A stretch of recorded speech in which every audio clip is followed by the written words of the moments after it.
bienvenue à l'antenne LGBTI Genève. Comme il y a plusieurs personnes qui ne sont jamais venues, je vous dis quelques mots sur l'antenne, qui est donc le ministère de l'Église protestante de Genève pour les questions LGBTIQ+. On est aussi une association qui lutte contre l'homophobie et la transphobie dans les milieux religieux. Et on propose régulièrement des rencontres à thème. Et ce soir, on a la chance d'avoir Erin, notre présidente, qui est là pour nous partager son parcours de transition, un parcours de transition de genre, mais aussi de foi et de vie. Et je me réjouis beaucoup d'entendre Erin.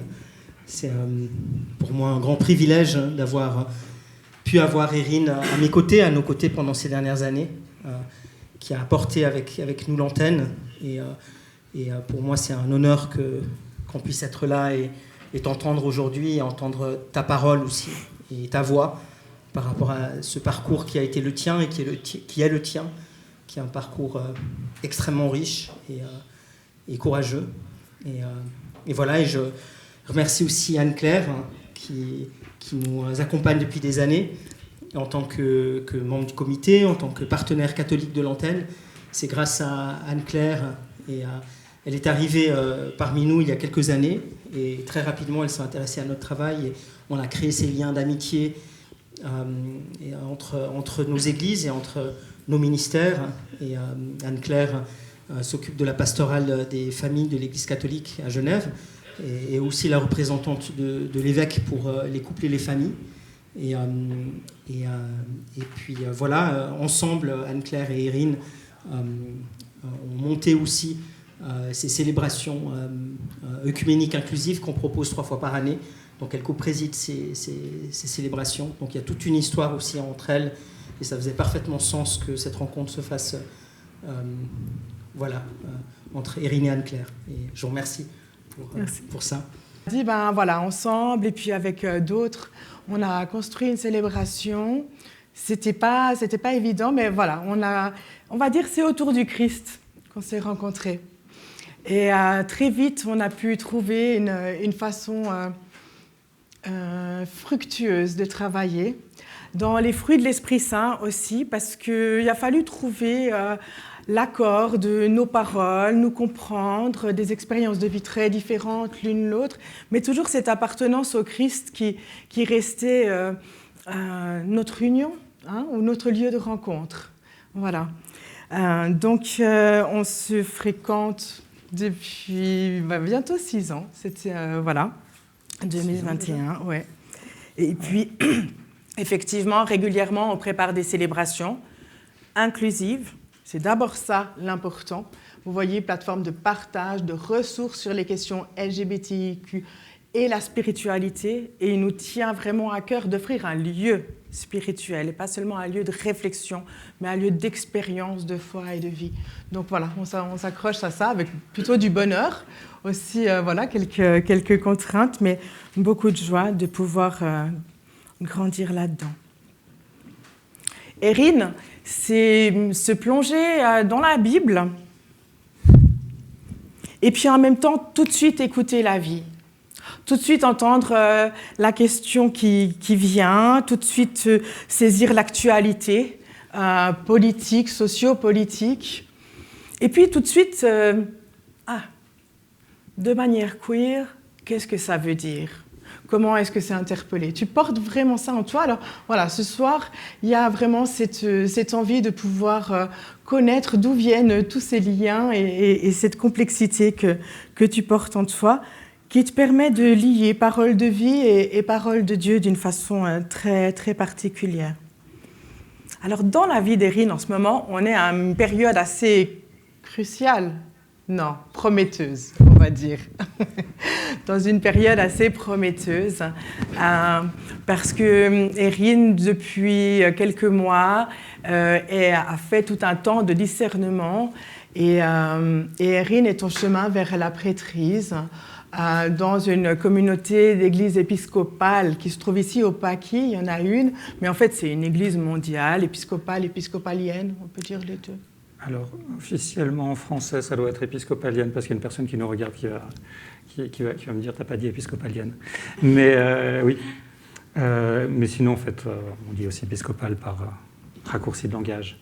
Mais si vous avez entendu parler d'une certaine évêque à Washington en janvier qui a demandé face à Trump, qui a demandé à Trump d'avoir de la miséricorde pour les personnes LGBT, les personnes queer, les migrants qui ont peur, c'est une évêque de chez nous.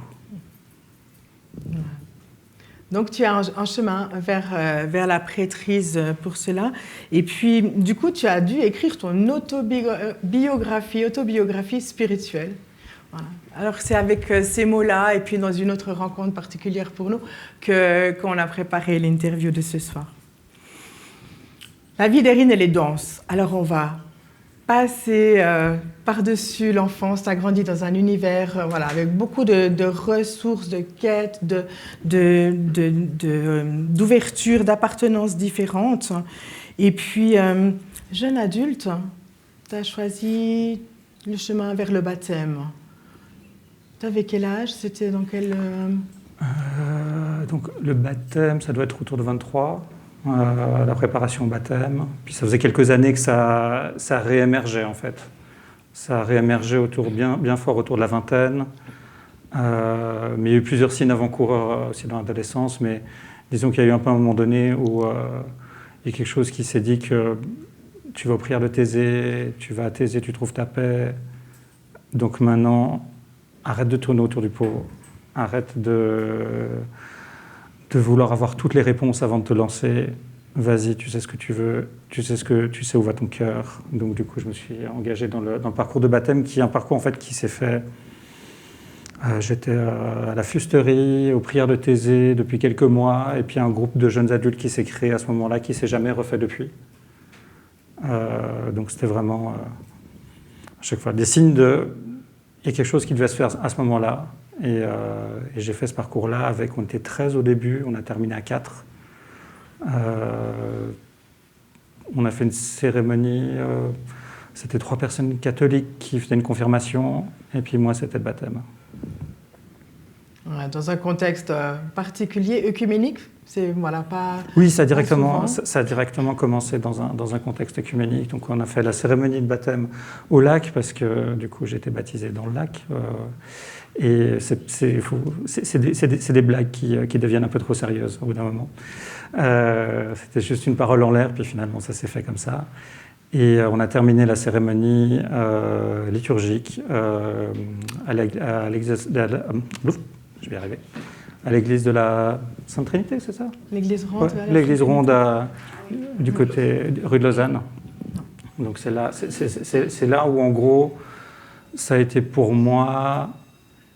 C'était pour moi en fait un peu un coming out, parce que quand j'en ai parlé autour de moi, c'est voyons, mais pourquoi Erin, tu prends le baptême, t'es informaticienne, t'es cartésienne, c'est quoi ça? Voilà, ça a suscité plein de questions autour de moi. Il y a pas mal de gens qui étaient persuadés que la majorité des gens autour d'eux étaient athées, puis en fait en discutant avec moi, ils se rendent compte que tout le monde n'est pas athée autour d'eux. Ils sont plutôt seuls en fait. C'est le retour d'un pote qui était persuadé que tous les gens autour de lui étaient athées, puis vu que ça le questionnait beaucoup que tout d'un coup je demande le baptême, et il a questionné autour de lui. Et il est revenu vers moi en me disant en fait la majorité des gens autour de moi sont agnostiques, et je me sens un peu seul en tant qu'athée. Voilà pour la blague. C'était une évidence pour toi? C'est devenu une évidence parce que j'ai eu des burn-out.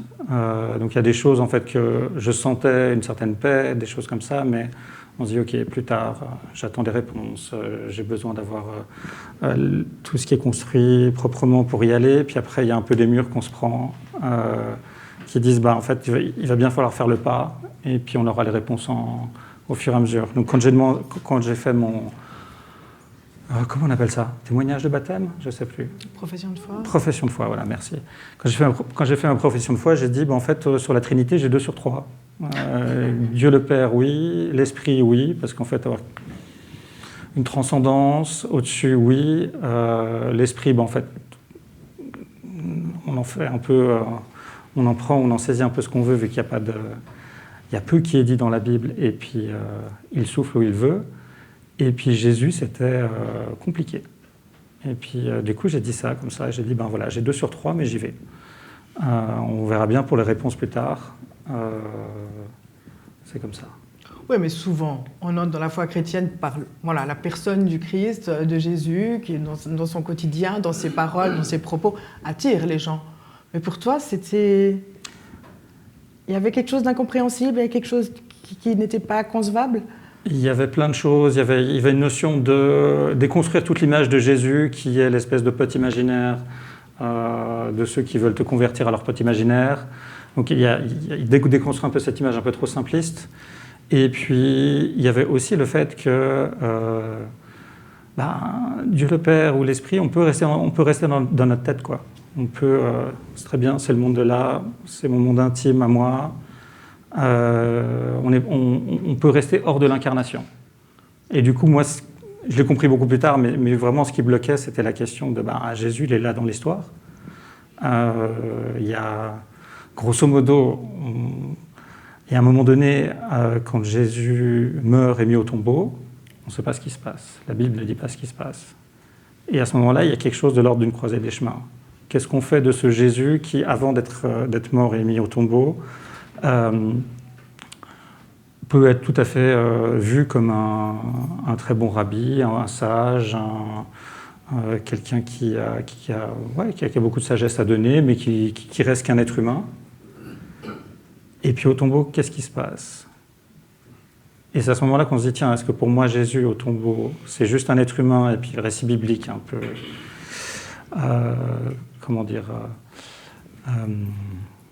embellit les choses, ou les a rendues un peu mystérieuses, comme ça, ou alors au contraire, on se dit, non, en fait, il y a peut-être quelque chose qui s'est passé au tombeau, et Jésus est peut-être beaucoup plus qu'humain. Et qu'est-ce que ça veut dire de faire ce pas-là et de bâtir ma vie là-dessus. Et d'abord, c'était un pas de démarche de dire, ok, comment est-ce qu'on rebâtit ma vie sur le fait de dire, Jésus, au tombeau, il est mort, donc il est vraiment ressuscité. Donc c'est pas juste un humain, c'est Dieu qui s'est incarné. Donc il y a toute cette partie-là un peu théologique. Et lié à l'incarnation pour moi, il y a l'enjeu de, à l'époque, j'avais pas fait mon coming out trans, ça viendra genre une dizaine d'années plus tard. Et quand je relis ma vie, clairement, pour moi, il y a un lien très fort entre le fait que c'était pas possible de vraiment me sentir à l'aise avec la figure de Jésus, parce qu'en fait, je vivais pas mon incarnation personnelle. Et ça, c'est un jeu de miroir que je vois très souvent quand j'ai les textes, quand on est dans la Bible comme ça. Et ça revient c'est même la fameuse phrase de Calvin dans son institution de la religion chrétienne au tout début. Il décrit une espèce de cercle comme ça et dit si vous cherchez vous-même, vous trouverez Dieu. Si vous cherchez Dieu, vous trouverez vous-même. Et on a un peu... C'est vraiment une phrase qui m'est restée de mes études en théologie, c'est vraiment ce côté-là, quoi. Quand on cherche soi, on trouve Dieu, quand on cherche Dieu, en miroir, on se retrouve soi. Et la façon dont on aborde les textes bibliques, ou dans laquelle et la façon dont on les aborde pas, dit beaucoup sur la façon dont on vit nos vies et quels aspects de nos vies on aborde ou pas. Ce qu'on veut faire dire au texte, c'est aussi des fois ce qu'on veut faire dire à nos vies. Alors des fois en vérité, puis des fois en mensonge. Des fois on veut bien ça. Alors, baptême.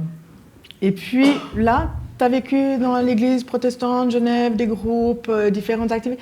Parce que tu parles beaucoup de la Bible, c'était un quotidien de lire la Bible pour toi? Pas nécessairement de la lire au quotidiennement, mais c'est plutôt de dire, maintenant que j'ai fait ce pas, que ça me marque. C'était pas le début de ma quête, le baptême, mais ça marque un peu publiquement que je suis en chemin, et c'est vraiment un coming out. Et c'est aussi un sacrement, et dans la définition par exemple d'un sacrement, c'est de dire que c'est une grâce intérieure qui est révélée par un signe extérieur.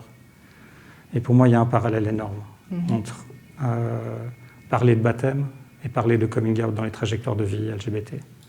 Parce qu'en fait, on parle de notre vérité intérieure qui jaillit, et de pouvoir la sortir, de pouvoir mettre un signe extérieur, de pouvoir être reconnu, de pouvoir être accepté dans cette communauté, tout en étant en chemin, tout en n'ayant pas tout résolu, soit de mon identité, soit de l'identité de Jésus, en fait. À chaque fois, c'est un miroir. Tu l'as rapidement dit, hein, ta vie professionnelle, c'était informaticienne, c'est ta formation. Ah oui.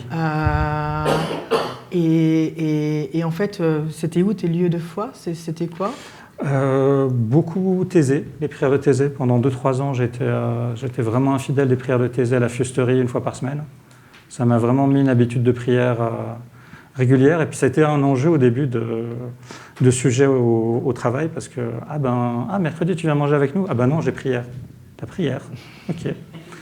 Et c'est un enjeu un peu spécial, parce que à la fois, quand tout d'un coup on vient d'être baptisé, il y a un peu cette idée de nouveau converti, et puis on se dit mais comment je me situe par rapport au regard des autres, par rapport où en sont les autres, par rapport à leur vie dans la religion, ou ce qu'ils ont vécu, pas vécu, ce qu'ils peuvent me projeter. Est-ce que je dois, si quelqu'un dénigre un peu soit l'Église, soit la foi comme ça, est-ce que je dois le corriger ou pas? Enfin voilà, il y a tout plein d'enjeux qu'il faut un peu dire où est-ce que je me situe là-dedans, est-ce que je dois absolument tout le temps intervenir ou pas? Et au final, c'était de dire, en fait, je dis juste ce que je vis et ma vérité, ni plus ni moins. Donc, si on m'invite au resto un mercredi à midi, je dis que j'ai prière. Et puis c'est tout. Et puis en fait, ça a suscité énormément de discussions. Et puis juste de dire, je dis ce que je vis, sans plus, c'est un peu, ça a toujours été ma ligne en fait.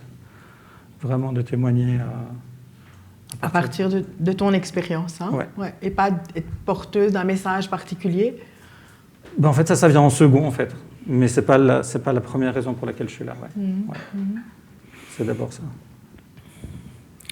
On parle un peu de la période de transition? Oui.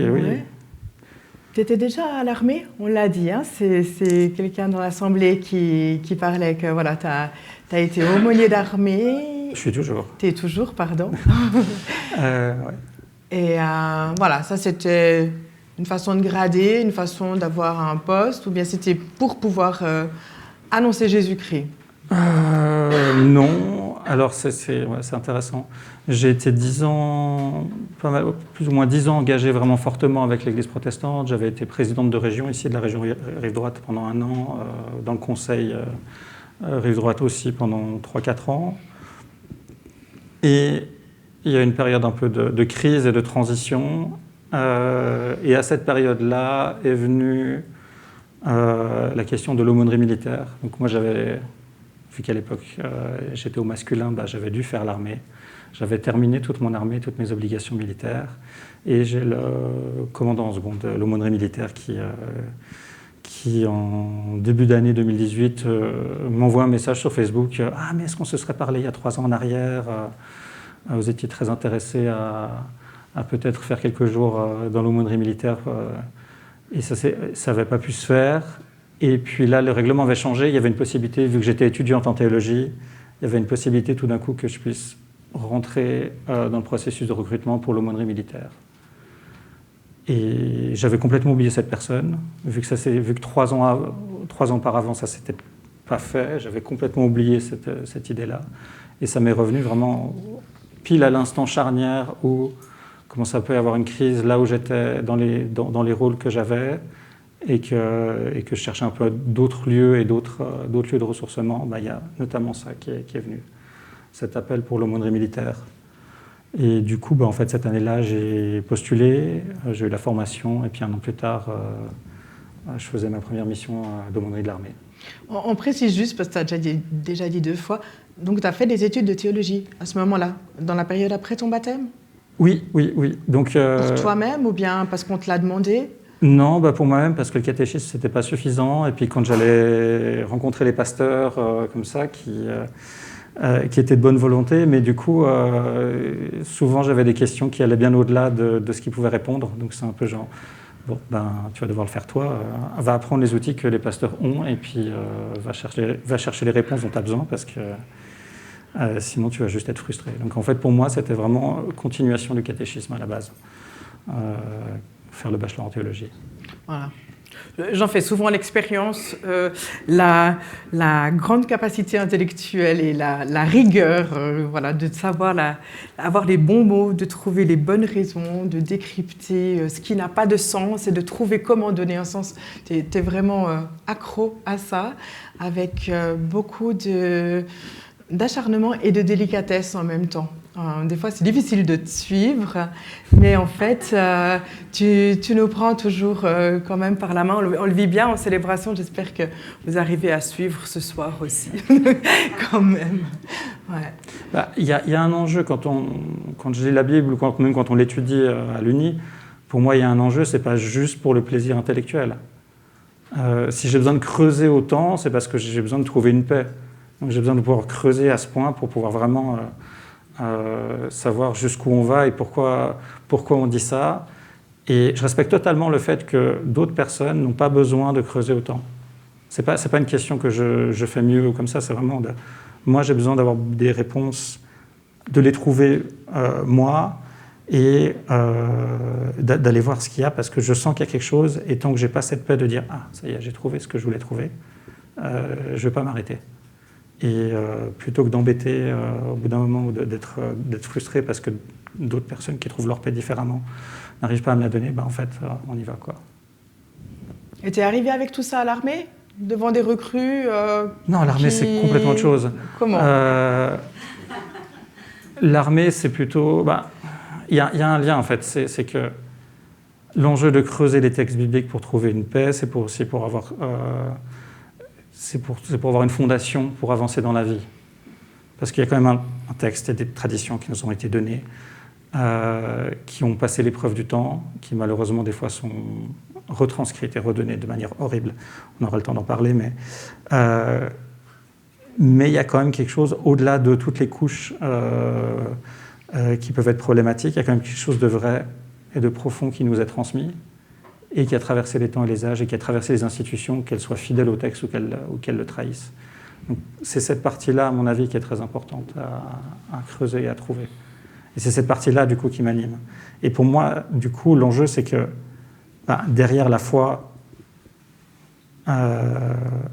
alimentée par l'étude des textes bibliques aussi, c'est l'enjeu que ça doit être porteur de vie.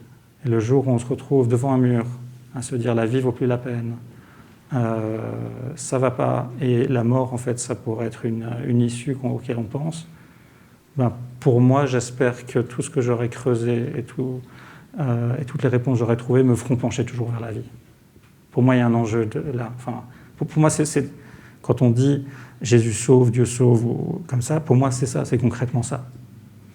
Et ça veut dire aller trouver et creuser le texte, et aller au-delà des discours préconçus pour dire, parce que oui, Dieu est amour, mais ok, concrètement, ça veut dire quoi au-delà de l'avoir dit? Ça veut dire quoi quand je suis dans la merde? Ça veut dire quoi quand tout d'un coup je me retrouve je dois faire un coming out, mais en fait, si je le fais, je perds tout le monde, je traverse un champ de mine et je ne sais pas si je vais être au bout, et je ne sais pas, il y a dans plein de pays, faire son coming out, ça veut dire ne plus avoir de vie sociale. Donc qu'est-ce que c'est? Est-ce que je meurs socialement, ou est-ce que je vis un peu, quitte à peut-être risquer la mort ailleurs? Enfin voilà, c'est des enjeux très, très, très, très, très concrets pour moi. Donc pour moi, la parole biblique, il y a vraiment cet enjeu-là. Est-ce que ça peut être porteur de vie? Est-ce que ça peut ancrer dans la vie, même si tout est sombre à côté? Même si tout le monde, et avec très grande bienveillance, dit, parce que c'est ce qui peut arriver, non mais peut-être fais pas ton coming out parce que ça risque d'être un peu compliqué. Ils le font avec bienveillance, hein. Mais vraiment ce côté de, on projette nos peurs et puis on se dit qu'est-ce qui va se passer. Et il faut pouvoir avoir cette ressource qui dit non, vas-y, va, il y a un appel, continue. T'as pas toutes les réponses, mais va en paix, avance. Et ça, c'est une ressource intérieure. C'est une ressource intérieure. Dans la prière, en résonance avec les textes bibliques, dans la pratique. Ouais. En fait, ce coming out, il est intervenu ou il s'est nommé, ou je ne sais pas, tu trouveras mieux les mots que moi, aussi en lien avec l'armée, ou en tout cas dans la période où tu étais aussi aumônier. C'était, comment dire, Pour moi, tout est lié. Il y a vraiment cet enjeu. Alors déjà, pour moi, le baptême, ça a été la répétition générale de mon coming out trans. Parce que toutes les questions que je me suis posées pour le baptême, comment est-ce qu'on en parle? Est-ce que je dois défendre ou pas telle cause? À quel point je parle de ce que je vis intérieurement? Est-ce que ça va trop troubler les gens comme ça? En fait, c'est les mêmes questions qu'on se pose quand on doit faire un coming out. Qu'est-ce que je dis? Pourquoi je le dis? Comment est-ce que je le dis d'une manière où je me victimise pas, mais je n'occulte pas non plus la vérité? Enfin, c'est vraiment des enjeux qui sont très similaires. Et pour moi, il y a un lien de la partie de faire une transition du masculin au féminin, c'est complètement lié avec la question de s'ancrer encore plus dans la foi, de pouvoir être envoyé dans un milieu pour apporter ce que j'ai apporté, peut-être une paix et une écoute, et de pouvoir vivre une vocation. Pour moi, on est tous sur la notion de vocation et de comment le dire et comment l'assumer, et comment le vivre. Et il se trouve qu'il y a certaines parties de vocation qui semblent plus ou moins normales ou plus ou moins connues, et puis il y a d'autres parties qui posent question, voire même qui suscitent de la haine, comme de dire je fais mon coming out trans. Donc pour moi tout est lié, mais c'est vrai que la façon dont les différents cercles dans la société s'est reçu, là il y a un peu des réponses un peu différentes. Comment ça a été reçu alors? Je sais pas, tu vas pas nous faire tout le panel, mais on a parlé de ta vie professionnelle, on a parlé de l'armée, on a la famille, on a les potes, les proches. Alors, le cercle très proche et la famille, grosso modo, ça a été très très bien reçu. Les amis m'ont dit « Ok, on n'aurait pas deviné, mais maintenant que tu le dis, c'est cohérent. » Donc, en gros, le même cercle d'amis qui avait plein de questions sur pourquoi je prenais le baptême trouvait tout à fait cohérent que quand j'ai fait mon coming out trans. Donc voilà, des fois les difficultés ne sont pas là où on pense qu'elles sont. À l'armée, ça s'est très bien passé. À l'armée, c'est une institution où ça s'est c'est une des institutions, je pense, où ça s'est le mieux passé, parce que à partir du moment où on fait son travail, à partir du moment où ce travail il est reconnu, dire qui on est, c'est vu comme un acte de courage et c'est valorisé. Et c'est vraiment ce qui s'est passé. Et il y a vraiment cette notion, de... Après, j'ai aussi une place spéciale à l'armée parce que je suis aumônière, donc ma mission, c'est d'être là pour ceux qui font une mission, qui remplissent leur mission. On est dans la logistique ensemble avec Yannick. Donc moi, c'est d'être là, proche des gens, pouvoir les écouter dans un cadre qui peut les comprimer, les stresser, qui va révéler des failles, qui va révéler des crises. Moi, je suis là pour ça. Et il se trouve que j'ai fait mon coming out aussi. Certains m'ont connu avant le coming out, et puis après, je suis revenu 2 ans plus tard en disant voilà, maintenant c'est Erin, et puis ce sera au féminin. Et à partir du lendemain, c'était Erin et c'était au féminin.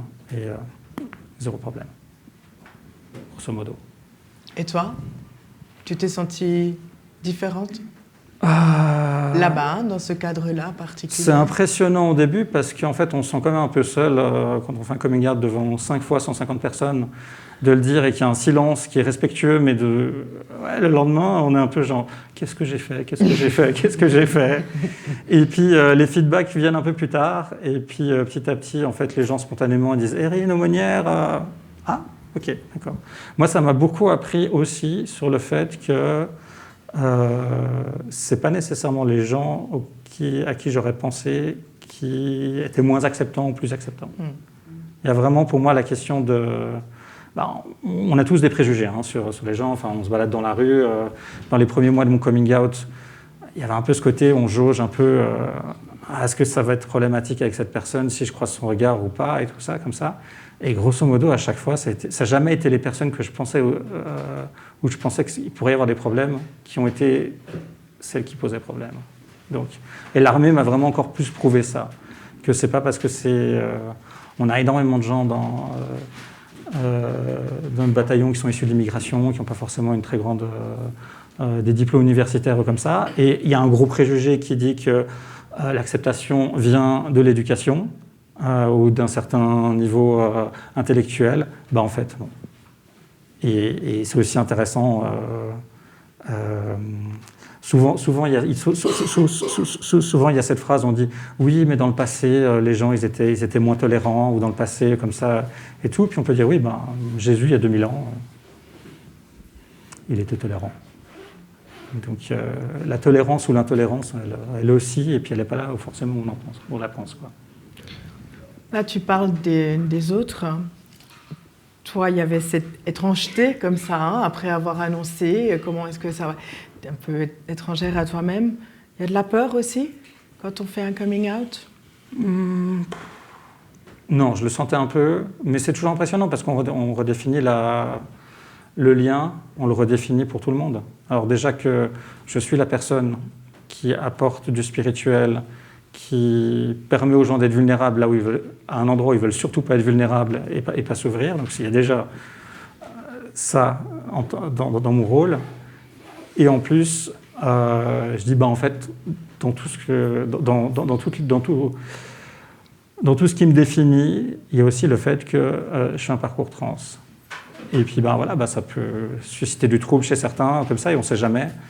Et ça prend du temps de pouvoir de se dire ok, en fait c'est bon, ça a été accepté. Ils n'ont pas eu besoin de comprendre. J'ai jamais cherché à faire comprendre aux gens pourquoi j'étais dans le chemin dans lequel j'étais, comme j'ai jamais essayé de faire comprendre aux gens pourquoi j'étais croyante.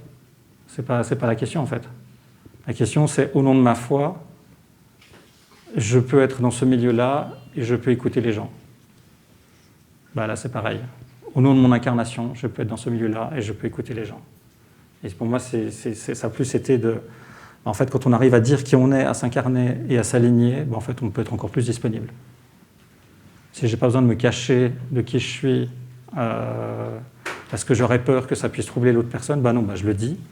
Et puis du coup, si la personne se sent vraiment trop troublée et comme ça lui appartient, et puis on trouve un autre moyen, une autre personne qui pourra l'écouter, il n'y a pas de souci. Mais de manière générale, il n'y a jamais eu de souci. Donc voilà, ça prend du temps à renégocier parce que c'est pas un sujet, on va redemander à chacun alors tu te sens comment avec mon coming out en fait. Donc encore une fois, c'est des pas qui sont faits et puis le résultat vient un peu plus tard ou le feedback vient un peu plus tard. On est en droit de penser que le chemin vers le baptême, le coming out, et maintenant encore la prêtrise, c'est assez audacieux quand même. Ou bien pour toi, tout ça s'inscrit dans une logique? En fait, je n'ai demandé aucun des trois. En fait. Il se trouve que depuis aussi longtemps que je me souvienne, j'ai une facilité à l'écoute. Les gens se confient spontanément à moi et balancent leur vie, des fois même quand j'ai jamais demandé. Il y a le fait que le chemin vers le baptême, c'est d'abord une quête qui a été initiée par peut-être que tu es athée ou agnostique, mais dans ce cas-là, soit athée ou agnostique pour les bonnes raisons, donc savoir pourquoi tu dis non. C'est comme ça que ça a commencé, à quoi je renonce profondément. Et puis en fait, j'ai pas pu renoncer en fait.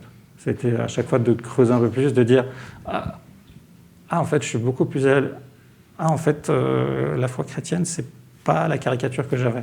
C'est un peu plus proche. Bon quand même, je suis pas chrétienne, mais on va avancer un peu. Puis quand même, je suis pas chrétien, on va avancer un peu. Puis évidemment, c'est bon, allez, vas-y.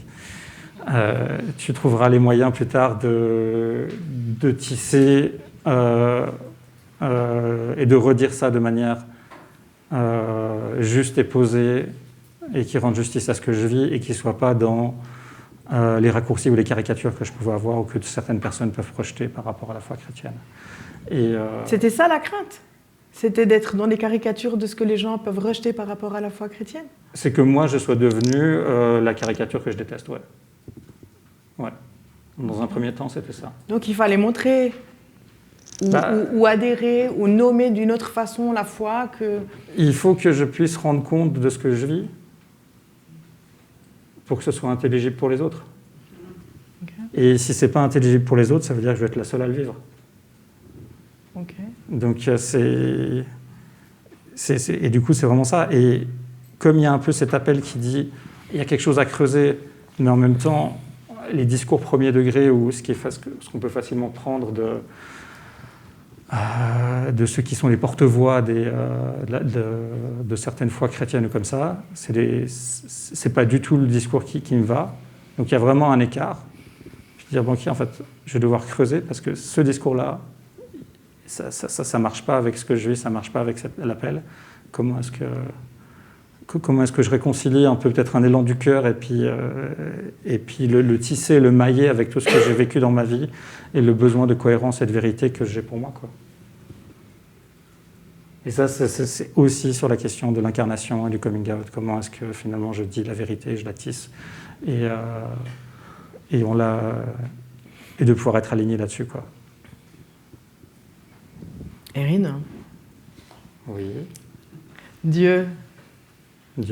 Un homme, une femme, féminin, masculin, c'est qui? On ne sait pas. On ne sait pas. Certainement bien au-delà de tout ça. Ouais, c'est ça. On a un peu des moyens d'y aller avec nos catégories et puis les intimités qu'on crée comme ça, mais en fait, derrière, on ne sait pas. Et c'est bien au-delà. Et c'est ça, encore une fois, on revient sur la question des identités. Qui sommes-nous? Est-ce que ici, les hommes qui sont là ou les femmes qui sont là, vous êtes que les femmes ou que les hommes selon le concept de la société, ou est-ce que vous êtes bien plus que ça face à Dieu? Donc pour moi, il y a vraiment cet enjeu de, je ne sais plus à quel moment ça m'est arrivé, mais de dire finalement, mon identité profonde, c'est pas Erin, c'est pas je suis une femme trans, c'est pas je suis aumônière militaire ou X appartenance. Mon identité profonde, c'est je suis qui je suis face à Dieu. Et il y a vraiment cet enjeu. En gros, notre identité, elle est fondée dans la relation. Je suis Erin parce que j'ai reçu un prénom et qu'on me le renvoie. Il y a des hommes, des femmes, des personnes non-binaires qui le sont parce que c'est ce qu'elles vivent, mais c'est parce qu'on leur renvoie. Et on navigue ces identités. Parce qu'on s'identifie homme, on va prendre un certain nombre d'habillements pour être sûr qu'on va bien nous renvoyer, qu'on est bien à la bonne place. Et très souvent, ça marche très bien. Hein. Très souvent, en fait, les habits sont assez amples pour que ça marche. Puis certaines fois, c'est pas assez ample. Puis certaines fois, en fait, les coutures, elles sont pas au bon endroit. Et du coup, ça nous rappelle peut-être que l'essentiel, c'est pas tant les habits qu'on porte, mais ce qu'il y a en dessous des habits. Et je pense que c'est un peu ça qu'on a avec nos théologies ou avec les façons dont tout le vocabulaire qu'on peut mettre pour accéder à cette réalité qui est au-delà des mots. En fait, Dieu, on ne sait pas. Moi, je sais qu'il y a une présence et que c'est la fondation de mon identité, mais quel genre? On sait que Jésus prie Dieu le Père, ok. Voilà. Mais je suis qui je suis face à Dieu. Hein? Oui, il faut que je déconstruise, c'est évident pour moi. Je suis qui je suis face à Dieu. Donc je suis qui je suis, c'est la rencontre d'Abraham de Moïse, pardon. Moïse, ouais. Désolé, j'ai une dyslexie toujours entre ces deux. C'est la rencontre de Moïse face au buisson ardent. Donc Moïse qui fait un détour et qui va voir ce truc étrange qui est un buisson qui brûle. Il faut bien oser voir ce truc étrange qui est un buisson qui brûle. Et puis il y va, et puis il y a ce dialogue un peu bizarre et un peu drôle, parce que c'est Dieu qui lui dit, écoute, j'ai entendu les souffrances de mon peuple, voilà, et puis du coup ce sera toi, c'est toi qui vas être envoyé pour être mon porte-parole, et pour être un peu l'instrument de la libération. Et la première réponse de Moïse, c'est moi je bégaye, j'ai la bouche pâteuse, non, surtout pas moi, envoie quelqu'un d'autre s'il te plaît. Et ça, c'est tous les récits de vocation, c'est moi qui me dit non, pas la foi, non, je ne suis pas chrétienne. Ça pourrait être la même chose pour le coming out, ça pourrait être la même chose pour plein de choses. Donc c'est, non, mais pourquoi moi, comme ça? Et ça continue, et puis du coup Moïse dit, ok... mais il va bien falloir que je leur dise un truc à mes potes, parce que là, si je dis que j'ai juste parlé à un buisson ardent, comme ça, on va me prendre pour un... C'est qui me parle? Et puis du coup, il y a cette phrase qui qui théologiquement et aussi symboliquement est très forte, où Dieu répond « je suis qui je suis » ou « je suis qui je serai », parce qu'en hébreu, il n'y a pas de présent, ou de futur comme on l'entend en français, il y a de l'accompli ou de l'inaccompli. Donc on le rend de manière double en français, soit au présent, soit au futur, soit en mixant les deux. Mais du coup, pour moi, ça veut dire que Dieu est la source de ce que c'est être, en fait, littéralement. Quand on dit « je suis », en fait, il y a déjà une part de ce que Dieu nous permet d'être. Et puis je suis, puis on complète avec toutes les appartenances qu'on a. Donc si l'identité est fondée dans la relation et je suis qui je suis face à Dieu, ça veut dire que mon identité, c'est ma foi. Et ça veut dire que c'est quelque chose de très dynamique et qui grandit et qui change avec moi et qui est en même temps très stable, parce qu'en fait, je reste tout le temps qui je suis face à Dieu. Même si à un moment donné, je quitte la Suisse, même si à un moment donné, je change de genre, même si à un moment donné, n'importe quelle histoire de vie ou changement, je reste, je suis qui je suis face à Dieu. Donc ça, c'est vraiment l'identité fondamentale. Comment tu fais pour être face à Dieu? Là, je ne sais pas. Mais en tout cas, c'est d'avoir eu ça, de dire mon identité, c'est la relation dans la foi. Ça a apporté une paix énorme. C'est quoi, au jour d'aujourd'hui, ta relation dans la foi, cette Moi, mise en présence? Alors dans ce cas-là, dans la prière, clairement dans la routine de la prière. À la maison, tranquille, toute seule?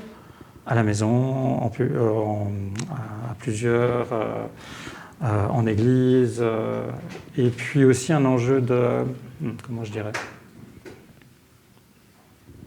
petit à petit, être moins sur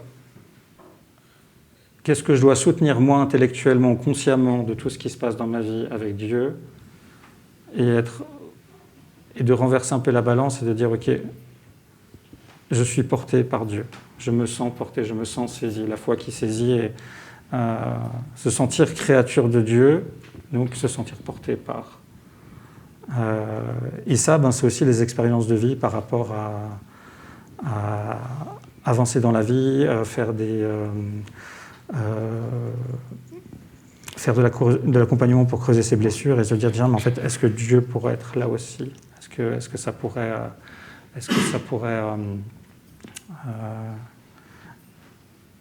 que ça fait sens? Je me souviens d'un de mes accompagnants spirituels qui me dit mais t'es croyante à la fois? Je fais oui. Bon, alors maintenant, concrètement, tu mets Dieu là et on va s'appuyer sur Dieu pour avancer sur qu'est-ce que ça veut dire te libérer de certaines peurs, qu'est-ce que ça veut dire avancer dans la guérison de certaines blessures. Et donc voilà, c'est un peu petit à petit, on ose faire des pas, puis on ose avancer, puis on se dit tiens, en fait, ça c'est solide. Même si je vois pas tellement, même si j'ai pas le chemin complet. C'est un peu, quand je disais par exemple que mon baptême a été la répétition générale de mon coming out trans, c'est que grosso modo, entre la première fois où je me dis « Ah, c'est ça, en fait, je suis une femme », et la seconde fois, c'est 3 semaines plus tard, de dire « Bon, on y va », il y a la reconnaissance que cet appel et ce sentiment d'alignement, c'est le même que j'ai eu par rapport au baptême, par rapport à la question de la foi. Et de me dire « Ok, en fait, c'est le même appel. Pour mon chemin de foi, j'ai mis 8 ans pour déconstruire toutes mes barrières, petit à petit me dire allez on avance et comme ça, et de savoir que du coup c'était le même type d'appel, la même profondeur et la même importance, ça m'a dit que bon en fait tu peux repousser cette question de coming out dans 1 an, 2 ans, mais ça va revenir encore plus fort, parce que c'est ce qui s'est passé pour la question de la foi. Donc il y a un moment donné où en fait au bout de 3 semaines je fais bon Seigneur, si c'est mon chemin quoi. J'en ai aucune idée de comment ça va se passer sur la reconfiguration de ma vie ou des choses comme ça, mais apparemment, je sens la joie et la cohérence là. Il y a assez de confiance pour me dire on peut y aller, mais j'essaye pas de résoudre les choses en avance parce que là, du coup, ça devient trop vertigineux. C'est dans cette même dynamique que tu as lancé des Eucharisties, les prédications dans les Eucharisties en France à l'église épiscopale ici au Paquis. Alors oui, enfin ça... Emmanuel Church. Ça continue de ça. Donc en fait, en même temps que j'ai... dans la même période où j'ai mes premières missions d'aumônerie, il y a eu mon coming out trans, il y a eu le fait de aussi rechercher un lieu dans lequel je pouvais approfondir ma spiritualité. Et du coup, en tout cas, pour cet approfondissement, c'était clair que ça m'envoyait ailleurs que l'Église réformée. Je suis resté une partie à l'Église réformée, je suis revenu après 1 an ou 2 par le biais de l'antenne, où c'est ce qui me garde mon appartenance. Mais il y a vraiment cette idée de rechercher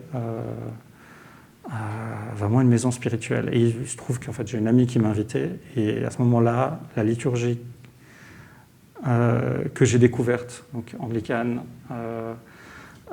épiscopalienne, donc les anglicans américains, la liturgie, la façon de faire, l'ambiance qu'il y avait, le côté à la fois ancré dans la tradition et en même temps complètement ouvert et acceptant des questions contemporaines, c'était genre, ok, c'est là.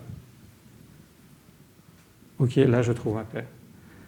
Il faut comprendre que pendant 10 ans, j'avais fait partie d'un groupe qui essayait de renouveler toutes les questions de faire des cultes autrement. Il faudrait peut-être trouver d'autres formes, parce que si les gens ne viennent pas, c'est peut-être parce qu'en fait, les formes, elles sont vieilles, et qu'il faut faire du neuf. Et puis c'était drôle, c'était créatif. On a fait des cultes avec des Legos, on a fait des chasses aux Pokémon, mais au bout d'un moment, ça ne ressemblait plus à des cultes. Et à la fin de 8 ou 9 ans d'engagement comme ça, je me rends compte qu'en fait, que d'un point de vue spirituel, de chemin de foi et de profondeur, en fait, j'ai pas vraiment avancé, et je vois que les gens autour de moi n'ont pas vraiment avancé non plus. Donc il y avait quelque chose de l'ordre de chercher à transformer la forme et se donner toute liberté de transformer la forme dont on fait les cultes. En fait, c'était pas là où je trouverais les choses. Mais pareil, on m'aurait dit 3 ans avant que je trouverais mon bonheur dans une église qui est plutôt une liturgie plutôt traditionnelle, avec un décorum où on a l'impression des fois qu'on est dans l'église catholique. J'aurais rigolé. Donc encore une fois, on est sur des choses où il se trouve que je suis amené là et je trouve ma paix. Mais je ne l'aurais pas su 2 ou 3 ans avant, quoi. On va bientôt terminer l'entretien. On passe un petit peu sur qu'est-ce que ça veut dire théologie queer pour toi? Oui, parce que je pense qu'il y a plein de gens qui sont venus pour ça, non? Je sais pas. Bon, alors il y a un enjeu. Alors, il y a un petit point vocabulaire. Queer, on l'entend principalement de 2 façons. Il y a une façon qui est... Donc queer, ça veut dire bizarre, historiquement. Et ça a été récupéré pour un peu retourner les stigmates. Bon, ok, alors du coup, on est bizarre. Mais donc, il y a 2 façons dans lesquelles c'est utilisé en ce moment. Il y a une façon qui est... C'est un terme parapluie pour parler de toutes les trajectoires de vie LGBTIQ+, et puis LGBTIQ+, et puis on ajoute des lettres, et puis on va dire queer. Donc queer par rapport aux trajectoires de vie hétérosexuelles, cisgenres, donc les gens qui vivent à l'aise ou qui n'ont pas besoin de se reposer la question de qui ils sont dans leur corps. Donc ça peut être queer en rapport à ces questions de toutes les trajectoires de vie. Et il y a une autre façon que j'utilise beaucoup plus, qui est queer dans le sens questionner toutes les catégories et les notions d'identité, et questionner l'idée que les identités qu'on porte sont les plus fondamentales. Qu'est-ce qui est le plus fondamental, en fait? Que vous soyez un homme, que vous soyez une femme, ou alors peut-être qu'il y a une notion encore plus fondamentale que ça qui va en dessous. Et du coup, avec la pensée queer de cette manière-là, il y a cette idée de dire, ok, mais en fait, qu'est-ce qu'on peut trouver en dessous de ces catégories-là dans lesquelles on se dit, dans lesquelles on se raconte, dans lesquelles on se vit. Ça ne veut pas dire qu'elles sont inexistantes, hein, mais est-ce que ça dit tout de moi de dire je suis une femme? Est-ce que ça dit tout de moi de dire je suis suisse? Est-ce que ça dit tout de moi? Voilà. Donc il y a une partie de... Remettre en question toute catégorisation. Toute prétention à ce qu'une catégorie devienne essentialisante. Et là où, ma foi, vient un petit peu cadrer cette critique queer, c'est que la seule essentialisation que j'admets, c'est d'être « je suis qui je suis face à Dieu ». Et du coup, en fait, la question, c'est, dans un parcours de foi, on peut avoir des phrases qui nous disent grâce à Jésus, on est héritier, on est les enfants adoptifs de Dieu. Ça veut dire quoi d'un point de vue queer? Ça veut dire qu'en fait, quand on est croyant, cette relation-là à Dieu nous met fondamentalement en dehors des catégories dans lesquelles on se pensait avant. Tout d'un coup, la foi devient se dire être enfant de Dieu et recevoir. Si c'est ça mon identité fondamentale, ça veut dire qu'en fait, je suis queer par rapport à toutes les autres normes, par rapport à toutes les autres essentialisations. Si fondamentalement je suis qui je suis face à Dieu, vous pourrez poser des questions si ça vous paraît trop abstrait. Hein. Mais du coup, là on y a. Pour donner un exemple concret, en fait pour moi, la question de la pensée queer ou de ce que les outils critiques queer, on en revient à la question du divin et de ce qui est insaisissable en nous et de ce qu'on arrive à peine à nommer ou à peine à décrire ou difficilement. Et ça, on a des traces dans des textes bibliques, on a des traces dans la tradition chrétienne. On est dans l'année où on fête les 1700 ans des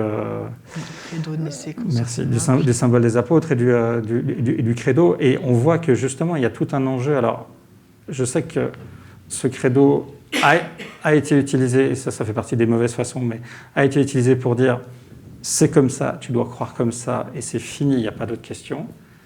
Mais on peut aussi le voir d'une autre manière et de se dire, ok, en fait, là-dedans, on essaye de mettre des mots sur quelque chose qui est essentiellement queer. Comment est-ce qu'on décrit la nature de Jésus, sachant que il n'est pas que humain, mais il n'est pas que divin? Qu'est-ce que ça veut dire? Et puis du coup, ça nous fait toutes ces phrases qu'on a dans le credo, vrai Dieu, né de vrai Dieu, et tout ça qui semble absolument invivable. On se dit, mais en fait, là, il y a un enjeu concret d'essayer de nommer les choses. Et c'est pas très loin, en fait, de comment est-ce qu'on nomme un parcours trans, comment est-ce qu'on nomme un parcours non-binaire, et puis tous ces pronoms qui font peur à plein de gens, et puis c'est... en fait, on essaye de trouver des nouveaux mots, des nouvelles catégories pour se dire, il y a quelque chose qui nous a échappé dans les mots qu'on a, qui fait qu'un certain nombre de gens n'arrivent pas à être complètement incarnés. En fait, on le retrouve aussi dans la question de... toutes les questions qui semblent hyper dogmatiques et qui sont hyper fondamentales en théologie. C'est qui Dieu? Quel genre il a, comme tu posais? Jésus? Comme ça, en fait, voilà.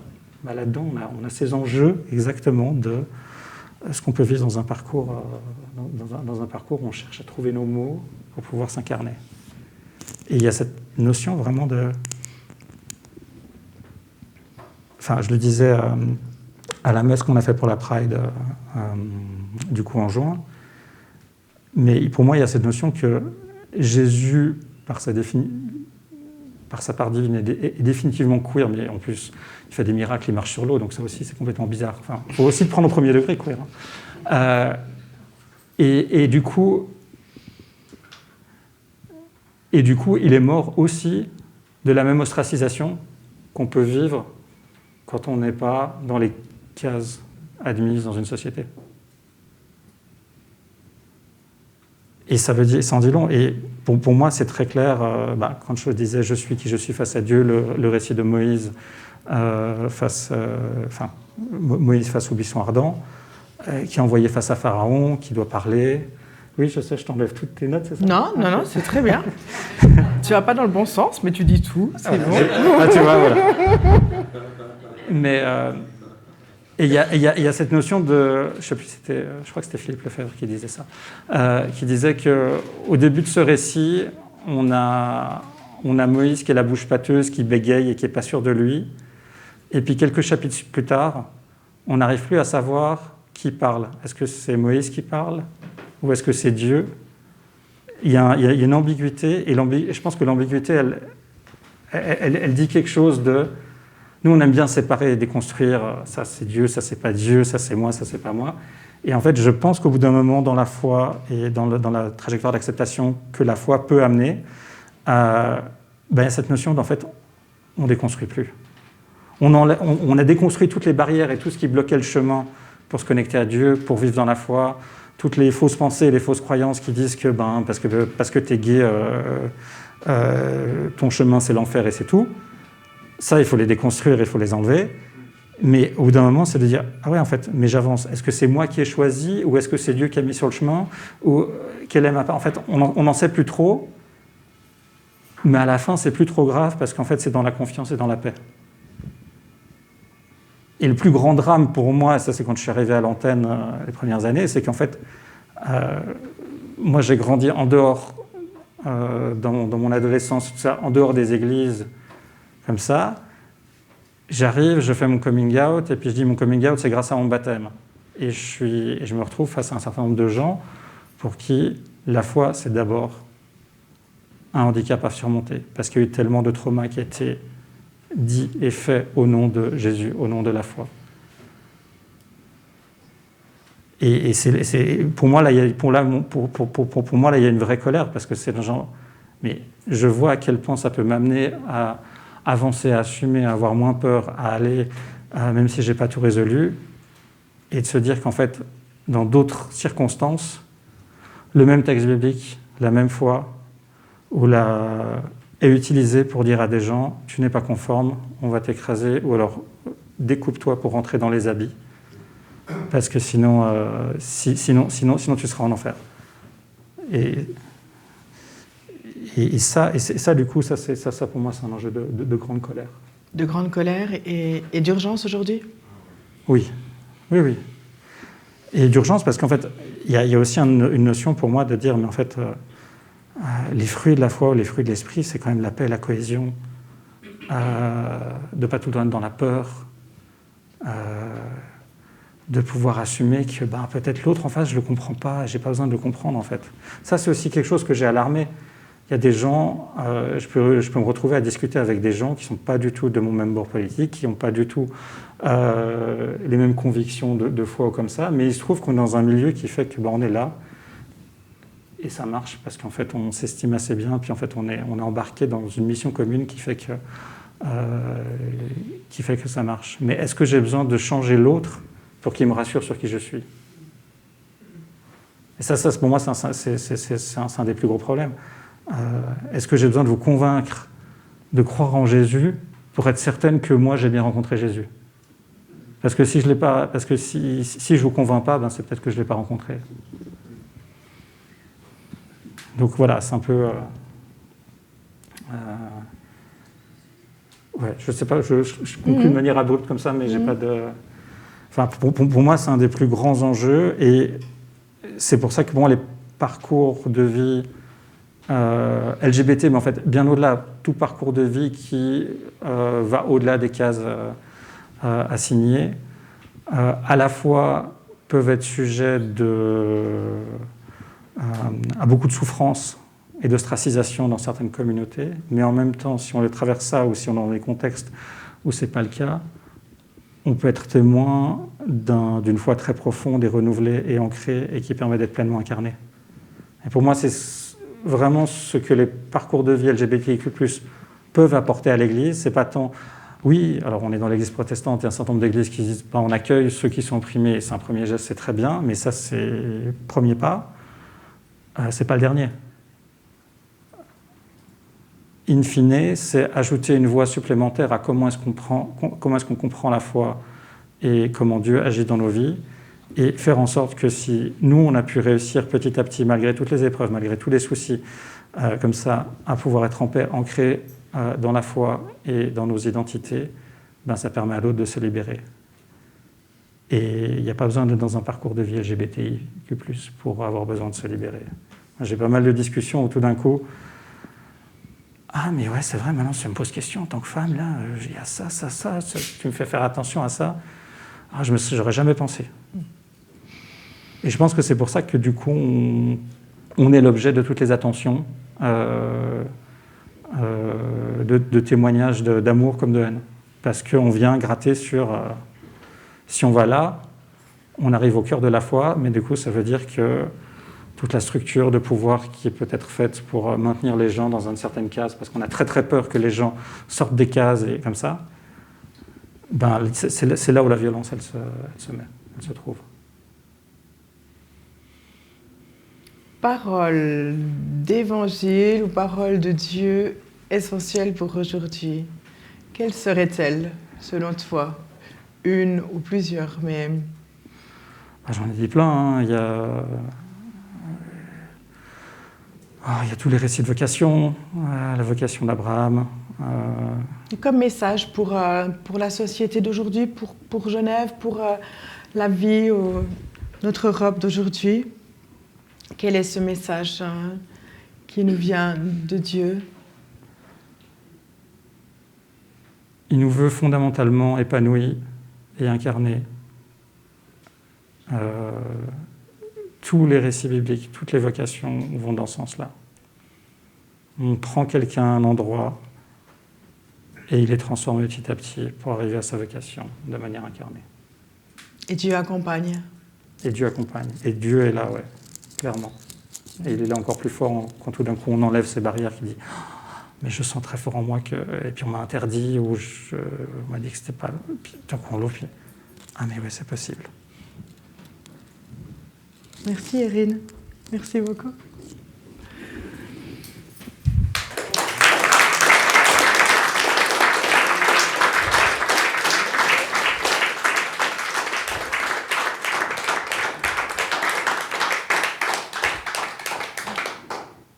Et merci à vous chacun pour votre attention. Pardon à ceux à qui je tournais le dos. Voilà. Ben, vient pour vous un temps où vous pouvez avoir le micro, comme ça peut être entendu aussi dans les visios et pour plus tard. Donc, on vous laisse signaler. Merci, Claude.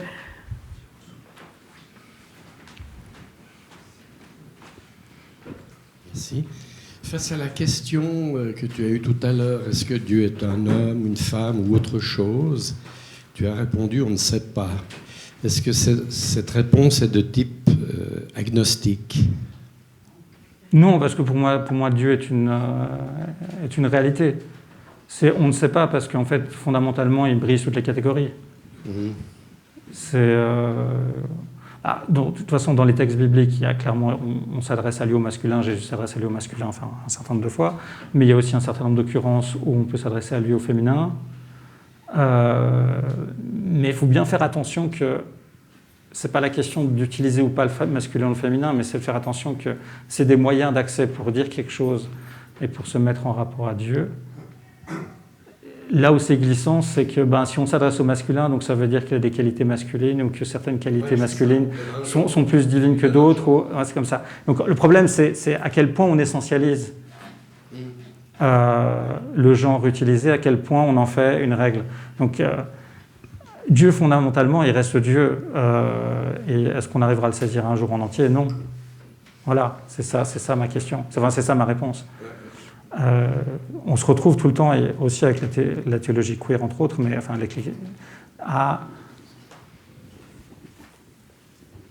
en fait, quand on dit « est-ce que Dieu est un homme, est une femme ?», on ne pose pas la question à Dieu.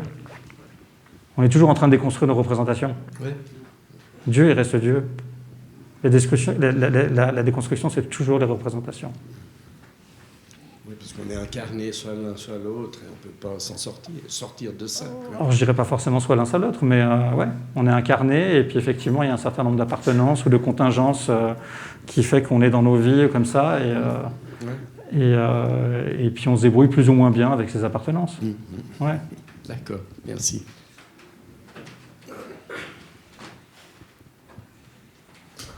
Donc, d'abord, merci Erin. Lorsque tu parlais, transpire quand même la notion de lien, celle aux autres, celle à toi-même, celle à Dieu. Et je me demandais dans ton parcours, parce que c'est quand même un parcours très atypique, est-ce que tu as eu des personnes, des références dans ta vie, des modèles ou des sources d'inspiration qui ont pu à certains moments guider tes pas ou orienter, puis si pas des personnes en particulier ou des types de personnes, des types d'approches, des paroles qu'on t'a dites, ou qu'est-ce qui... Ouais. Alors, est-ce que j'ai eu des modèles? Pas tellement, et je pense que c'est une des raisons pour lesquelles j'ai dû creuser à fond. Que ça m'a amené à creuser toujours plus loin la question biblique ou de qu'est-ce qu'on dit et qu'est-ce qu'on peut trouver. Très souvent, quand je cherchais des mentors ou des modèles, ils se dérobaient à moi. Il y a quelques fois, dans certains théologiens, j'ai pu trouver des paroles qui sont très fortes et très incarnées, parce qu'on dans leur histoire, ils ont vécu vraiment des choses. Je pense par exemple à Paul Tillich, qui a écrit Le courage d'être, qui est un théologien luthérien, et en fait, qui m'avait beaucoup touché dans son livre Le courage d'être.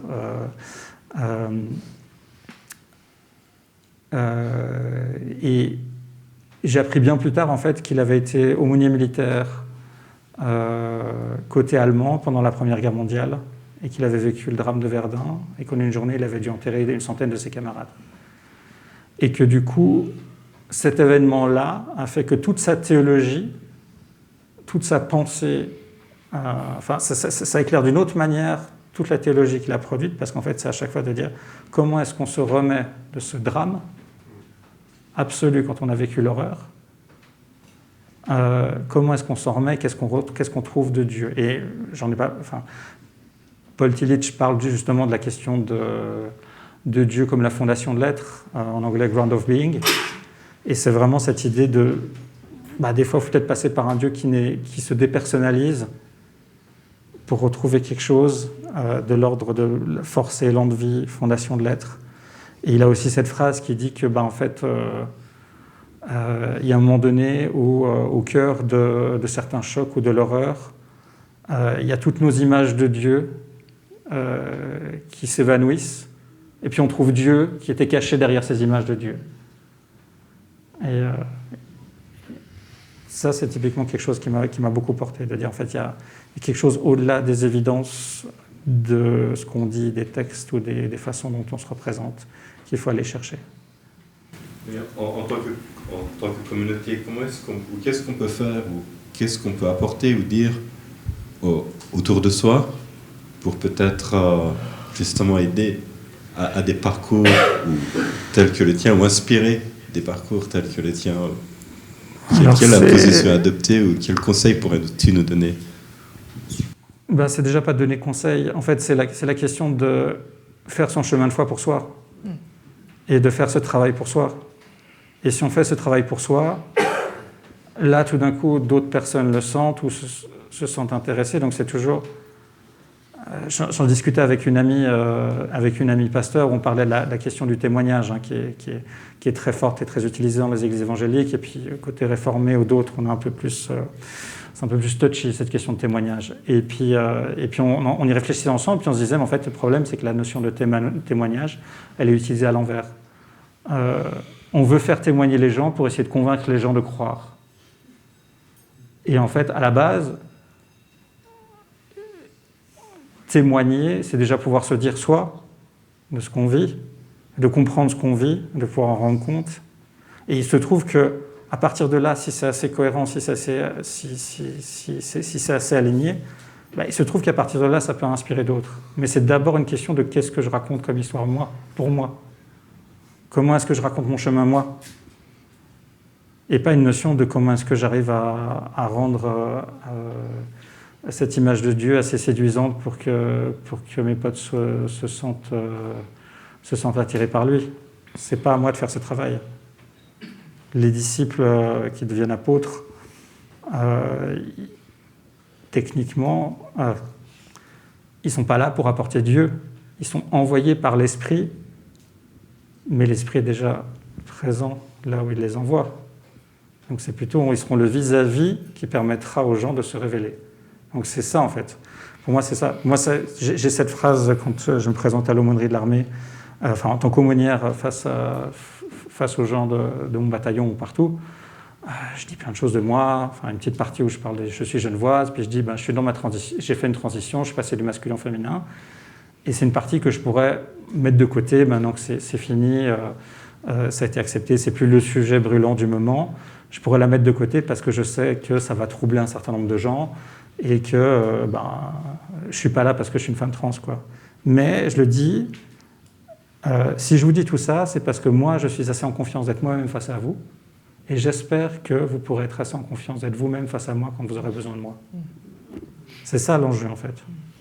C'est pour ça que l'enjeu d'un coming out, c'est pas tellement de il faut absolument que tu le dises comme ça, mais c'est de dire si je suis pleinement moi-même face à moi, si je suis même pleinement moi-même face aux autres, les autres peuvent se positionner. Ceux qui se sentent mal à l'aise, ils vont de toute façon s'éloigner plus facilement, et ceux qui se sentent à l'aise vont venir, et comme ça. Mais c'est d'abord cette question-là.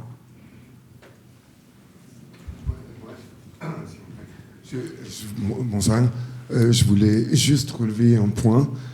Tout à l'heure, quand tu as parlé de pour la foi, oui, maintenant j'ai plus le terme, de casser la construction qu'on avait. Donc le trauma, le trauma, tu as parlé de trauma en fait. C'est intéressant parce que c'est exactement le même terme qu'on retrouve chez les traumatisés de la guerre, à l'opposé. Et puis voilà, en fait, c'était juste ça que je voulais souligner, quoi. Ok.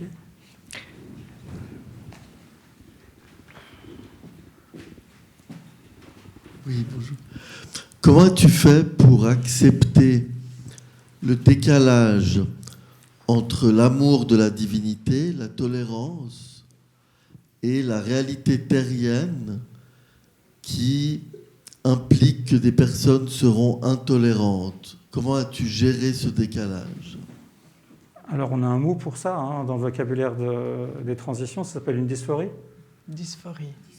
Hein, c'est la notion de déjà intérieurement de sentir le décalage entre comment je me sens intérieurement et qu'est-ce que je projette à l'extérieur. Un parcours de transition, globalement, c'est ça, qu'on soit dans une transition, on va dire, binaire, qui est de passer d'un genre à l'autre, ou que ce soit dans une transition plutôt non-binaire.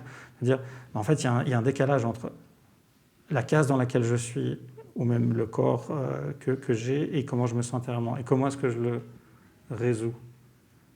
Alors, dans un parcours de transition, il y a des parties qui se font physiques, médicales, et puis il y a d'autres parties qui sont aussi plus des questions spirituelles, ou comme ça, de dire comment, est-ce que du coup...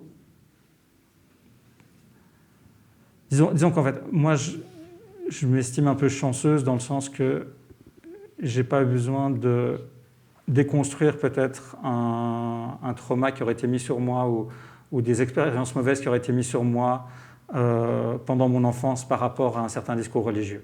Donc quand je fais mon parcours de foi et qu'après il y a la transition, pour moi, on est sur quelque chose de fondamentalement positif déjà à la base. Je me suis approché d'églises qui fondamentalement n'avaient pas de problème avec les questions, ou en tout cas en avaient beaucoup moins que tous ceux qui sont dans la haine avec ces questions-là.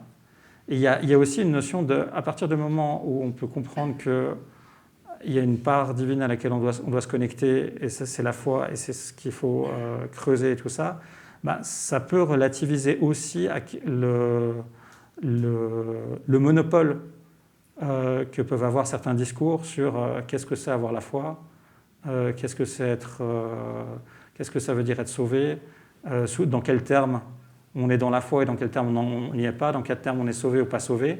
Et j'entends, parce que j'ai écouté pas mal de parcours de gens qui sont sortis de milieux comme ça. C'est un long chemin. Mais il y a un enjeu fondamental. Et pour moi, il y a encore une fois la question de la pensée queer là-dedans, qui peut être un outil hyper intéressant, parce que c'est l'enjeu de dire, OK, il y a des discours, il y a des doctrines, il y a des façons de faire dans certaines églises qui sont là. Pendant très longtemps, peut-être, on a évolué dans ces milieux en pensant que c'était l'alpha et l'oméga, c'était la finalité. Et en fait, on se rend compte que c'est une surface, une forme, et que sous cette forme, il y a quelque chose. Et si on creuse, en fait, on comprend qu'il y a quelque chose sous cette forme, et cette forme, elle n'est pas définitive. Donc pour moi, après, du coup, pour moi, ça permet de relativiser, de dire, OK, il y a des endroits où on dit la foi de telle manière, et ça permet à certaines personnes d'être plus à l'aise et d'autres d'être moins à l'aise. À la fin, on n'est plus dans comment est-ce qu'on dit la foi, mais de comment est-ce qu'on la vit dans la prière ou dans notre vie. Et comment est-ce qu'on arrive à retrouver ce chemin?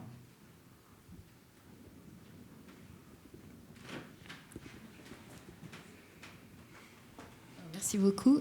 Tout à l'heure, tu as dit qu'au moment de ton baptême, tu avais 2 sur 3, parce que c'était compliqué avec le Christ, en raison de l'incarnation, en fait. Ouais.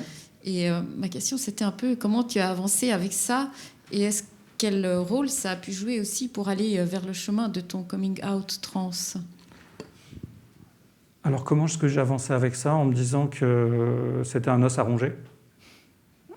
C'est vraiment, du coup, c'est prendre au premier degré cette phrase, je crois que c'était dans Matthieu, va avec ton peu de foi. C'est vraiment de dire, en fait, il y a un début de quelque chose. Et j'ai confiance que je trouverai à un moment donné une réponse ou quelque chose qui pourra me dire, oui, c'est bon. Et je sais que quelques années plus tard, lors d'une retraite, il y a un moment donné où je me suis dit, tiens, oui, maintenant je peux le dire, je me sens sauvé, ou quelque chose de concret, un peu plus concret.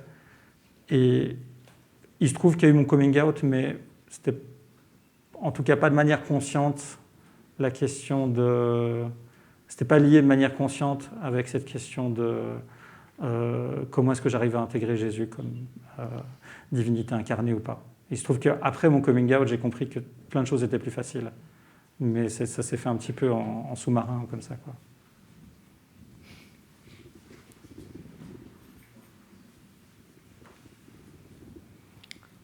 D'autres réflexions, questions?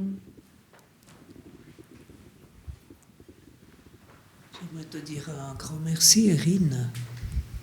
Comme toi, j'ai fait des études de théologie, enfin, on s'est côtoyés comme pasteur, et je suis passée à côté de toi d'une certaine manière sans vraiment te rencontrer. Et ce soir, je rencontre quelqu'un d'une richesse qui me fait beaucoup de bien. Et j'ai l'impression que j'ai avancé dans un cours de théologie bien plus qu'en... Le plus beau texte queer qui existe, effectivement, c'est Exode 3.12, quoi. C'est Dieu qui se présente dans le buisson ardent. On ne peut pas mettre la main sur lui. On devrait pouvoir mettre la main sur personne, le réduire à quelque chose, l'encadrer d'une étiquette. Et j'aime beaucoup ta définition... comme tu t'es situé dans ton identité, qui est une identité vivante, en marche. Il y a ce terme qui dit il ne faut pas dévisager, il faut envisager. Et c'est tellement plus positif. Alors ouais, je te dis simplement merci. Et puis, ça m'a fait beaucoup de plaisir d'être là ce soir, quoi.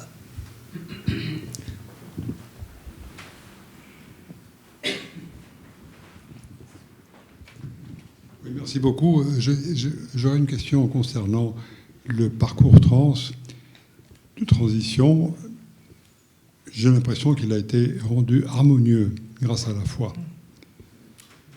Je me trompe peut-être, mais un parcours trans sans la foi, est-ce qu'à ton avis serait très ardu? On a plein ou d'exemples. moins ardu C'est compliqué. Voilà. Oui, je sais que oui. Ce que je dirais, c'est que suivant dans le contexte dans lequel on a grandi, un parcours trans dans la foi implique de déconstruire un certain nombre de choses, et un certain nombre d'interdits, donc ça peut être plus compliqué pendant un moment. Un parcours trans sans la foi, je vais arrêter de parler sur et je vais parler de moi. Ce que j'ai compris pour moi dans mon parcours, c'est que au final, je ne déconstruisais pas toute mon identité, mais une partie. Parce que l'identité profonde était ce pilier qui n'avait pas besoin de bouger. Et j'imagine que s'il n'y a pas cette assise-là, je me retrouve des fois dans des coming out trans où c'est la première porte pour ces personnes, c'est la première porte qu'elles ouvrent sur leur intériorité. Donc il y a des notions de transition, mais en fait il y a bien plus que ça. Et on ne peut pas choisir ce qui vient, en fait. Il y a un peu tout qui vient en même temps. Et du coup, si on se retrouve dans notre vie à avoir traversé un certain nombre d'épreuves, un certain nombre de choses comme ça, et puis que la question de la transition vient, et c'est la première porte qui s'ouvre, ça peut être une euphorie énorme, mais tout d'un coup, ça peut être aussi descendre à la cave et puis aller voir tous les squelettes qui sont là. Donc, je dirais, la foi devrait être un support si elle n'est pas instrumentalisée pour bloquer les gens. Mais ça, en fait, c'est des questions individuelles, parce qu'en fait, chaque parcours est différent et il y a tellement de notions. Il y a la notion de communauté religieuse, mais il y a aussi la notion de cercle familial, de comment est-ce que c'est pris. Moi, j'ai la chance que ça s'est passé très très bien. Donc, encore une fois, c'est un espace, du coup, que je n'ai pas besoin de déconstruire, que je n'ai pas besoin de lutter pour être qui je suis. Ça libère de l'énergie pour aller ailleurs. En fait, c'est la question de, tout d'un coup, on se retrouve à dire quelque chose de soi, et où est-ce que l'énergie devra être? Est-ce que je dois lutter pour mon petit périmètre de qui je suis? Ou en fait, j'ai déjà la grande salle, et puis c'est déjà bon? Ou en fait, j'ai une maison plus grande, et puis l'enjeu, c'est peut-être d'aller dehors. Enfin voilà, ça dépend un peu. Mais vous soulevez en fait la notion de, malheureusement, que énormément de parcours de coming out, trans ou pas trans, implique de traverser un peu à travers un champ de mine, ou à travers le feu, ou à travers des choses comme ça, parce que c'est mal reçu, ça fait peur, des choses comme ça. Et malheureusement, des fois, c'est l'énergie du désespoir qui fait qu'on fait son coming out, parce qu'on a repoussé jusqu'au dernier moment, parce qu'on sait très bien qu'y aller, c'est comme que d'ouvrir la porte, c'est comme aller traverser sur un champ de mine. Mais entre mourir intérieurement ou mourir en essayant de vivre un peu, au final, on essaye de vivre un peu.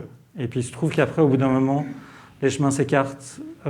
C'est peut-être pas aussi difficile que ce qu'on l'aurait imaginé, ou peut-être qu'il y a des miracles qui se passent, ou des choses comme ça. Mais ouais, des fois, on est sur quelle peur, en fait, nous saisit le plus. Et ça prend du temps pour que ce soit plus la peur qui nous anime. Mais souvent, dans les premières pas de coming out, c'est l'enjeu de: est-ce que je vais mourir anonyme, ou est-ce que je tente, et puis au moins j'aurais vécu un petit moment. Je me souviens c'était un documentaire en France sur les parcours de transition, et il y avait une personne qui faisait sa transition, qui était retraitée, enfin qui était, il me semble, en EMS, quoi. Et il y avait la psy qui disait, ils avaient filmé la psy, puis qui se retrouve en petit colloque avec les autres psys, qui disait: mais je comprends pas, cette personne a tout le temps vécu comme un homme, pourquoi maintenant elle veut absolument vivre comme une femme? Elle pourrait pas, elle nous emmerde en gros, elle pourrait pas continuer, elle a bien fait pendant 80 ans, pourquoi elle a besoin de 2 ans plus tard? Puis pour la personne, c'est de dire, peut-être que pendant 80 ans j'ai vécu comme un homme, mais au moins j'aimerais que sur ma tombe, je sois genré correctement. Et on en revient à la question d'identité, de quel mot, qu'est-ce qu'on met sur des grandes figures, sur pourquoi on s'écharpe beaucoup sur la nature de Jésus, pourquoi est-ce qu'on dit certaines choses, on ne le dit pas. Donc c'est la même chose aussi pour les parcours de vie. Alors, sur Zoom, Daniel demande, donc d'abord il commence par citer Isaïe 66, « Comme une mère, je vous porterai sur mes genoux ». Et après il demande, Dieu a-t-il un côté maternel? Certainement, oui. Oui. Enfin, je pense que la réponse était dans la question. Oui, il y a Dieu un côté maternel, oui. Oui, pourquoi pas, oui. Enfin, je veux dire, il y a des versets bibliques où c'est pas où la polysémie du mot fait qu'on ne sait pas si c'est la joue de Dieu ou le sein de Dieu, je ne sais plus. Là, je suis un peu en freestyle, mais il y a des notions comme ça. La question qu'il faut se poser, c'est pourquoi est-ce que ça poserait problème? Et encore une fois, du coup, on n'est plus sur qui est Dieu et est-ce que Dieu peut... En fait, Dieu peut tout, fondamentalement, s'il est cet absolu-là. Mais c'est plutôt est-ce qu'on peut... nous, face à ce Dieu qu'on n'arrive pas à saisir, est-ce qu'on arrive à accepter qu'on peut s'adresser à lui ou à elle, ou comme ça, pas seulement avec un pronom en français, parce qu'il faut bien... Voilà. Je te remercie beaucoup pour la sincérité. Quel est le message que tu aimerais nous transmettre ce soir par rapport aux discussions? Au fond de toi, y a-t-il quelque chose que tu aimerais transmettre en plus? Peut-être ce qui est dit plus de 200 fois dans la Bible et qu'il faudra répéter à longueur de journée. N'ayez pas peur. N'ayez pas peur, n'ayez pas peur, n'ayez pas peur. Voilà. Vous pouvez chercher un certain nombre de fois dans la Bible. Et pour une bonne raison.